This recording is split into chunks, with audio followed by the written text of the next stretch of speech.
اگر شوہر اور بیوی کے درمیان اعتماد نہ ہو، شوہر کو یہ یقین نہ ہو کہ میں جب باہر جاتا ہوں میری بیوی کیا کرتی ہے، اور بیویوں کو یہ یقین نہ ہو کہ میرا شوہر جب باہر جاتا ہے تو کیا کرتا ہے، اگر بد اعتمادی ہو جائے، اگر شوہر کی نگاہ میں کوئی اور عورت جو ہے وہ آ گئی ہے، کھپ گئی ہے، اب اس کی توجہ اپنی بیوی پر سے ہٹ جائے گی، اسے خواب میں وہی آئے گی، یہ بانڈ آف لو کمزور ہو گیا۔ اگر باپ کو یہ یقین نہ ہو کہ یہ اولاد میری ہی ہے تو وہ خاندان کا ادارہ دراڑیں پڑ گئی۔ لہذا اس خاندان کے ادارے کو مضبوط رکھنے کے لیے سب سے اہم کام کیا ہے کہ جتنی بھی سیکشول اٹریکشن ہے یہ دو صنفوں میں، مرد اور عورت، یہ سینٹرڈ رہے، مرکوز رہے شوہر اور بیوی کے درمیان، انتشار نہ ہو، نگاہ ادھر سے ادھر نہ جائے، بلکہ ان کی پوری توجہ، آپس میں اعتماد ہو، آپس میں محبت ہو، اور اسی سے خاندان جو ہے اس کی چولیں مضبوط رہیں گی۔ دوسرا ہدف کیا ہے؟ مردوں اور عورتوں کے مابین ان کی جسمانی اور نفسیاتی ساخت کے مطابق جداگانہ ذمہ داریاں ڈال دی گئی۔ کون انکار کر سکتا ہے کہ عورت کا جسم کچھ اور ہے، مرد کا کچھ اور ہے، عورت کی نفسیات کچھ اور ہے، مرد کی نفسیات کچھ اور ہے، ان دونوں کے اندر زمین و آسمان کا فرق ہے۔ عورت کا حسن کیا ہے؟ نزاکت میں، وہ بھاری بھرکم ہو اور بہت تگڑی ہو، جسیم ہو تو پہلوان تو ہوگی، لیکن وہ کوئی اچھی مطلب یہ کہ خاتون نہیں سمجھی جائے گی۔ اور مرد کا حسن، اس کی وجاہت جسمانی طاقت میں ہے، زمین و آسمان کا فرق ہے، اللہ نے بنایا۔ اس اعتبار سے اسلام نے بھاری کام، اب دیکھیے جو کشتی چلا رہا 8 گھنٹے اور کچھ لوگ لے کے آیا ہے اپنے گھر والوں کے لیے، بھاری کام، مشقت اس کا ہوا کہ نہیں ہوئی؟ جو اینٹیں ڈھوتا رہا ہے سارا دن اور کچھ لے کر آیا ہے اپنے گھر والوں کے لیے، defence of the country, defence of the nation, مردوں کے حوالے، معاش کا معاملہ مردوں کے حوالے، عورت نہیں۔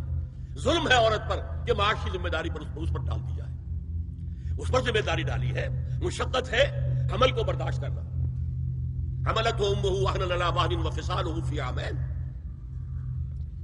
بچے کو دودھ پلانا، رات کو بچہ روتا ہے تو ماں جاگتی ہے، باپ تو نہیں جاگتا،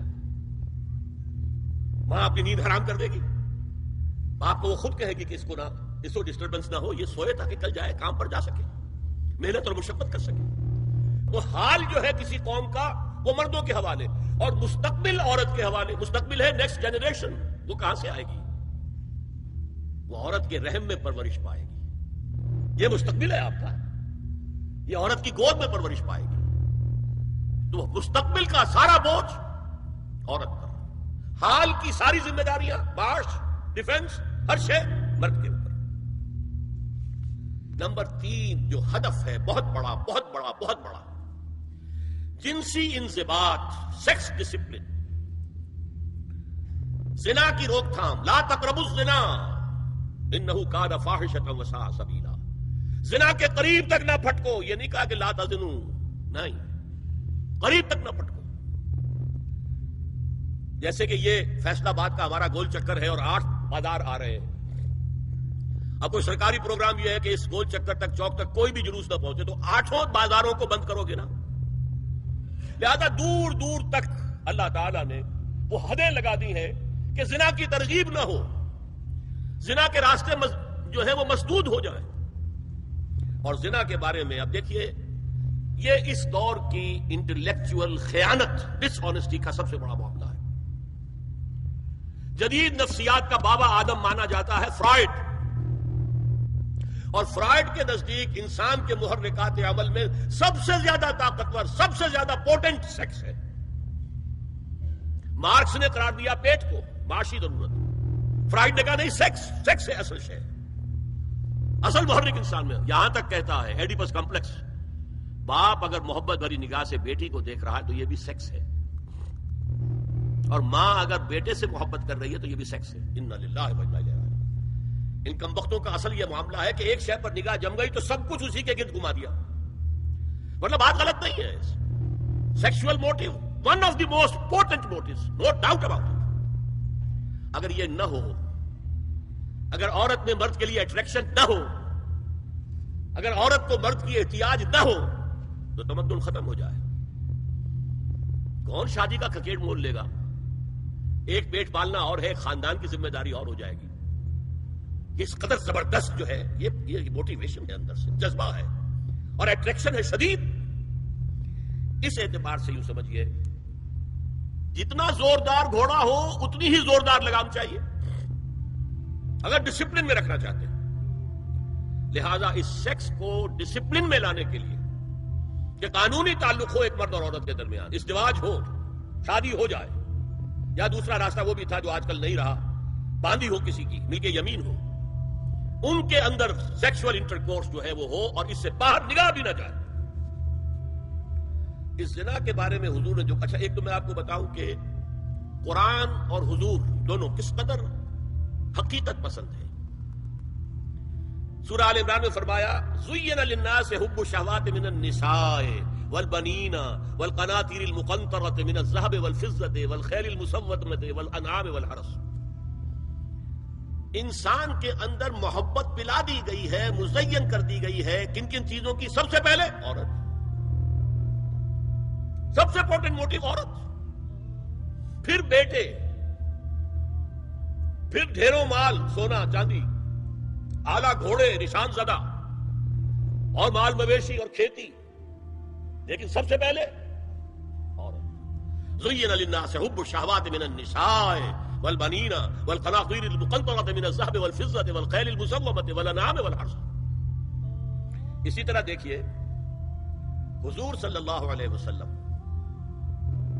فرماتے ہیں، یہ مسند احمد میں بھی حدیث ہے اور حاکم اور بیہقی نے بھی، عن انس ابن مالک رضی اللہ تعالی عنہ قال قال رسول اللہ صلی اللہ علیہ وسلم حبب الی النساء والطیب وجعلت قرۃ عینی فی الصلاۃ.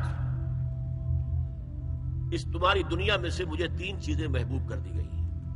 حبب الی، نمبر 1 نساء. کوئی جھجک کی ہے آپ نے بیان کرنے میں؟ ہم شاید یہ جملہ کہتے ہوئے جھجکیں گے، اللہ کے رسول نہیں. حقیقت ہے، اس کا اعتراف کرو. بہت مضبوط موٹیو، اس میں کوئی شک نہیں، کوئی شک نہیں، کوئی شک نہیں. حبب الی النساء والطیب، خوشبو، وجعلت قرۃ عینی فی الصلاۃ، اور میرے آنکھوں کی ٹھنڈک نماز میں ہے.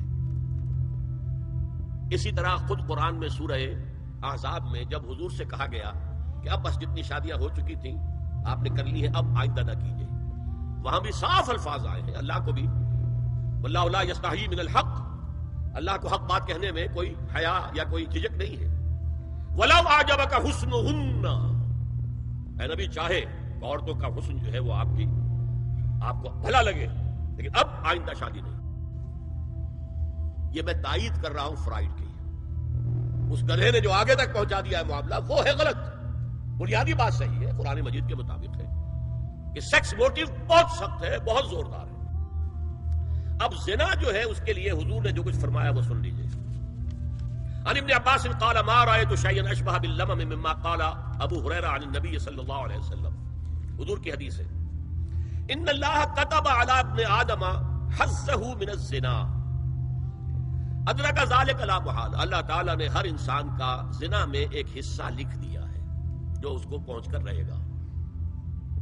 فزنا العین النظر، آنکھوں کا زنا ہے نامحرم عورت کو دیکھنا، یہ بھی زنا ہے. اگر زنا کو روکنا ہے تو یہاں پر بھی قدغن لگے گی. ایک جگہ آیا ہے حدیث میں النظر سہم، یہ تیر ہے، یہ نظر جو ہے نگاہوں کے تیر. یہ تو آپ شاعری کے اندر بھی اور گانوں کے اندر بھی نگاہوں کے تیر سنتے ہیں کہ نہیں سنتے؟ النظر سہم، یہ تیر ہے. وزن اللسان النطق یا منطق، زبان کا زنا ہے کسی عورت سے گفتگو کر کے چٹخارے لینا. عورت کی آواز میں بھی ایک لوچ ہے، حسن ہے. اللہ تعالیٰ نے اسے سراپا ایسا بنایا ہے کہ مرد کے لیے اس کی ہر شے کے اندر اٹریکشن ہے، اس کی آواز میں اٹریکشن ہے. والنفس تمنا و تشتہی، اور باقی رہ گیا نفس، وہ تمنا کرتا ہے کہ اب میں اس سے آگے بھی بڑھوں اور زنا بھی کر لوں. والفرد یصدق ذلک کلہ اور یکذب، لیکن یہ ہو بھی سکتا ہے نہیں بھی ہوتا، لیکن یہ زنا تو کر چکا نا. کان کا زنا اس نے کر لیا، آنکھ کا زنا اس نے کر لیا، زبان کا زنا اس نے کر لیا. اس کو زنا کی تعریف میں لایا. ایک اور روایت ہے جو مسلم میں ہے، عن ابی ہریرہ كتب على ابن آدم نصيبه من الزنا مدرك ذلك لا محالة فالعينان زناهما النظر والأذنان زناهما الاستماع واللسان زناهما الكلام واليد زناها البطش والرجل زناها الخطأ والقلب يهوي وتمنى. یہ زبان کا بھی زنا ہو رہا ہے، کان کا بھی زنا ہو رہا ہے، ہاتھ کا بھی ہو رہا ہے، کہیں لمس کیا ہے عورت کے جسم کو، ہاتھ ملایا ہے اس سے، اور چل کر کہیں جا رہا ہے دیکھنے کے لیے، یہ پاؤں کا زنا ہو رہا ہے. یہ ہے زنا کی شکلیں جو محمد رسول اللہ صلی اللہ علیہ وسلم نے بیان کی. تو زنا کا روک تھام، زنا کی جو ہمارے معاشرتی اہداف کے اندر بہت اہم ہے، بہت اہم ہے، بہت اہم، ورنہ معاشرہ ٹوٹ پھوٹ کا شکار ہو جائے گا. میاں بیوی میں اعتماد نہیں ہے، بے اعتمادی کی فضا میں اولاد جو پلے گی اس کی منفی نفسیات ہوں گی، کبھی مثبت نفسیات نہیں ہو سکتی. والدین میں محبت ہے، آپس میں اعتماد ہے، تو ایک دوسرے پر اعتماد ہے، ایک دوسرے کا لحاظ ہے، ایک دوسرے کی دلجوئی ہے، ایک دوسرے کی مدد ہے. یہ ساری چیزیں جو ہے وہ ایک فضا پیدا کرتی ہے گھر کے اندر، وہ ایک نارمل، ایک صحت مند فضا جس میں کہ نئی نسل پروان چڑھے گی تو وہ ایک پازیٹیو اور مثبت نفسیات لے کر پیدا ہو. اچھا، اور دیکھیے اس میں کیا کیا کچھ حضور کی طرف سے آئے ہیں. حضرت جابر ابن عبداللہ فرماتے ہیں من کان یؤمن باللہ والیوم الآخر فلا یخلون بامرأۃ لیس معها ذو محرم فإن ثالثہما الشیطان. رواہ احمد. دیکھو، جو شخص بھی اللہ پر اور یوم آخر پر ایمان رکھتا ہو وہ کبھی کسی اجنبی عورت کے ساتھ خلوت میں نہ رہے، ملاقات نہ کرے جس کے ساتھ کہ اس کا کوئی محرم شامل نہ ہو. کوئی عورت آئی ہے آپ سے مسئلہ پوچھنے کے لیے، اس کا باپ، اس کا بیٹا، اس کا بھائی، اس کا شوہر ساتھ ہونا چاہیے، اکیلے نہیں. اس لیے کہ ثالثہما الشیطان. جہاں یہ ایک مرد اور ایک عورت جو ایک دوسرے کے لیے نامحرم ہے، جب ملیں گے تیسرا وہاں شیطان موجود ہے. اسی طرح حضرت ابن عباس کی روایت ہے لا یخلون رجل بامرأۃ الا ومعها ذو محرم ولا تسافر المرأة الا مع ذی محرم. کوئی مرد کسی عورت کے ساتھ خلوت میں نہ ہو، اکیلے نہ ہو، مگر یہ کہ اس عورت کے ساتھ اس کا محرم موجود ہو. اور کوئی عورت سفر نہ کرے جب تک کہ اس کے ساتھ محرم موجود نہ ہو. اب آئیے چھٹی بات. اسلام میں جو اصلاح کی گئی ہے مختلف میدانوں میں، اس کے دو اصول ہیں. نمبر ایک، تدریج سے اصلاح ہوتی ہے، ایک دم نہیں. نمبر دو، اصلاح کا عمل گھر سے شروع ہونا چاہیے. Charity begins at home. اب میں مثال دے رہا ہوں. دیکھیے، شراب کی حرمت کے ضمن میں 3 درجوں میں حرمت ہوئی ہے. سورہ بقرہ میں فرمایا گیا یسألونک عن الخمر والمیسر قل فیہما اسم کبیر ومنافع للناس واسمہما اکبر من نفعہما. بات ختم. اے نبی، آپ سے پوچھ رہے ہیں شراب اور جوئے کے بارے میں، سے کہہ دیجئے ان دونوں میں بہت بڑے گناہ کی بات ہے، اگرچہ لوگوں کے لیے کوئی نفع بھی ہے، لیکن ان کا گناہ نفع سے بہت بڑھ کر ہے. اشارہ دے دیا. بہت سے صحابہ نے اسی آیت پر شراب نوشی ترک کر دی. تو معلوم ہوا which way the wind is blowing. اب ہوا کا رخ کیا ہے، کہاں جا رہی ہے ہوا. پھر آگے سورہ نساء میں آیت آگے وَلَا تَقْرَبُوا الصَّلَاةَ وَأَنْتُمْ سُكَارَىٰ. دیکھو، اگر تم نشے کے اندر ہو شراب کے تو نماز کے قریب مت جاؤ. پتہ نہیں تم کیا کہنا شروع کر دو، تو غالب کی عشقیہ غزلی پڑھنی شروع کر دو کھڑے ہو کر، کیا پتہ. ایک اور مل گیا پوائنٹر. نماز جیسی شے سے روکنے والی شے جو عماد الدین ہے وہ تو بہت بری شے ہوئی. بہت سے لوگوں نے اس کے بعد چھوڑ دی. پھر آخری آیت آئی ہے یا ایھا الذین آمنوا انما الخمر والمیسر والانصاب والازلام رجس من عمل الشیطان. یہ شیطانی اعمال ہے، گندگی کے اعمال ہیں. فاجتنبوہ لعلکم تفلحون. تو ان سے بچو، اجتناب کرو تاکہ تم فلاح پاؤ. انما یرید الشیطان ان یوقع بینکم العداوۃ والبغضاء فی الخمر والمیسر. یہ شیطان یہ چاہتا ہے کہ شراب اور جوئے کے ذریعے سے تمہارے مابین دشمنی پیدا کر دے. شراب میں آدمی لڑ پڑا، جوئے کے اندر بھی ہارتا ہارتا ہارتا آخر کھڑا ہو جاتا، مار پیٹ کے اوپر تیار، ہلاک کرتا. فرمایا کہ انما یرید الشیطان ان یوقع بینکم العداوۃ والبغضاء فی الخمر والمیسر وَيَصُدَّكُمْ عَنْ ذِكْرِ اللَّهِ وَعَنِ الصَّلَاةِ فَهَلْ أَنْتُمْ مُنْتَهُونَ. اب باز آتے ہو کہ نہیں. یہ بڑا دھمکی کا انداز ہے. اب کچھ لوگ کیا کہتے ہیں، جی یہاں پہ حرام کا لفظ تو نہیں آیا، اِنَّا لِلَّهِ وَإِنَّا إِلَيْهِ رَاجِعُونَ. هَلْ أَنْتُمْ مُنْتَهُونَ. باز آتے ہو کہ نہیں. اس سے زیادہ روکنے کا کوئی معاملہ ہو سکتا. اور حدیث میں اندر اصول آ گیا ما اسکرا کثیرہ فقلیلہ حرام، جو شے اگر زیادہ مقدار میں ہو اور نشہ لے آئے تو اس کی چھوٹی مقدار، تھوڑی مقدار بھی حرام ہے، شراب کا ایک قطرہ بھی حرام ہے۔ لیکن آج ہم کہہ رہے شراب تو حرام ہے ہی نہیں، تاکہ مغرب مان لے کہ ہاں یہ تو بڑے ماڈریٹ لوگ ہیں، بڑے لبرل لوگ ہیں، روشن خیال ہیں، یہ کوئی دقیانوسی نہیں ہے، یہ فنڈامنٹلسٹ نہیں ہے۔ اسی طریقے سے یہ جو معاشرتی معاملے میں اصلاح کا دائرہ شروع ہوا ہے، اس میں ہم دیکھتے ہیں کہ ابتدا میں ازواج مطہرات سے خطاب ہے، جسے دلیل بنا لیا بعض لوگوں نے، یہ احکام تو صرف ازواج مطہرات کے لیے ہے، حالانکہ میں نے اصول پہلے بتا دیا، چیریٹی بگنز ایٹ ہوم۔ جیسے حضور فرماتے تھے انا اول المسلمین، دیکھو میں تمہیں اسلام کی دعوت دے رہا ہوں، سب سے پہلا مسلمان میں خود ہوں۔ انا اول المومنین، میں تمہیں ایمان کی دعوت دے رہا ہوں، پہلا مومن میں ہوں۔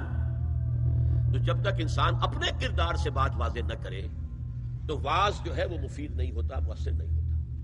لہذا سب سے پہلے بات جو کی گئی وہ کی گئی ہے حضور کی ازواج مطہرات سے۔ اب اس ضمن میں جو اصلاحی اعمال آئے ہیں، احکام ان کو نوٹ کر لیجئے۔ ان کا آغاز ہوا ہے تدریجی اعتبار سے سورہ احزاب سے، اور سورہ احزاب سن 5 ہجری میں جو ہے نازل ہوئی ہے۔ ان کی تکمیل ہوئی ہے سورہ نور میں جو سن 6 ہجری میں نازل ہوئی۔ اور ایک بہت خوبصورت بات کہی، یہ مولانا امین حسن اصلاحی نے مجھے بتایا کہ ان کے استاد حمید الدین فراہی نے یہ کہا کہ سورہ احزاب میں گھر سے باہر کے پردے کا بیان ہے اور سورہ نور میں گھر کے اندر کے پردے کا بیان ہے۔ تو اصلاحی صاحب کہتے تھے کہ اس جملے نے میری آنکھیں کھول دی اور قرآن مجید روشن ہو گیا میرے سامنے، ورنہ اگر یہ بات سامنے نہ ہو تو آدمی اٹکتا ہے، جگہ جگہ پر اشکالات پیدا ہوتے ہیں۔ دیکھیے سورہ احزاب میں کیا کیا گیا۔ نمبر 1، پہلے خطاب ازواج مطہرات سے، بعد میں عام کر دیا گیا۔ نمبر 2، بتایا گیا کہ عورت کا اصل کردار کیا ہے، اس کی اصل جگہ کیا ہے، گھر۔ نمبر 3، استیزان کے حکم کا آغاز ہو گیا کہ گھروں میں اجازت لیے بغیر داخل نہ ہو، لیکن یہاں بھی صرف نبی کے گھر کی بات ہوئی ہے، عام نہیں۔ پھر محرموں کی ایک چھوٹی فہرست ہے جو سورہ احزاب میں آ گئی ہے، اور گھر سے باہر کے پردے کا حکم آ گیا ہے، یہ سورہ احزاب میں ہے۔ سورہ نور میں استیزان اب عام کر دیا، کسی بھی گھر میں داخل مت ہو جب تک کہ اذن نہ لے لو۔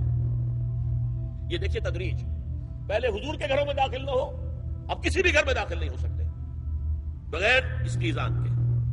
اور احادیث مبارکہ میں اتنی سختی آئی ہے وہ میں بعد میں آپ کو بتاؤں گا۔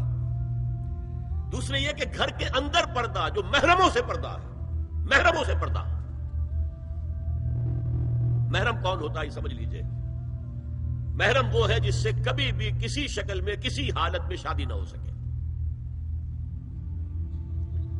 اب ایک آدمی جو ہے اس کے گھر میں فرض کیجئے کہ ایک بہن ہے، تو اس بہن کی دوسری بہن سے وہ شادی نہیں کر سکتا،